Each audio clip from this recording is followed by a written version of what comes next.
افهم من الناس القديمة ازاي تعامل الناس اللي عايشين معاك علشان ما تتعبش. بطل تستخسر في نفسك قيمتها، بطل تاخد من قيمتك وتقللها، بطل تحسس اللي قدامك انك قليل وما تستاهلش.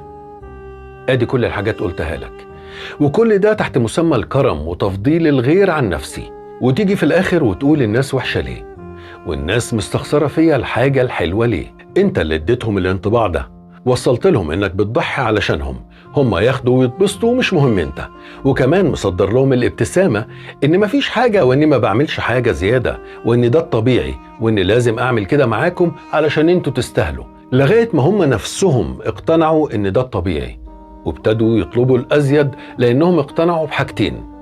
الاولى، بما انك مستخسر في نفسك وبتديهم يبقى انت ما تستاهلش اصلا، انت اللي صدرت لهم كده. وتاني حاجة، انهم اتعودوا انهم ياخدوا بس، فلما تيجي لحظة الديني اللي انت عايزها مش هيدوك لانهم ما تعودوش على كده.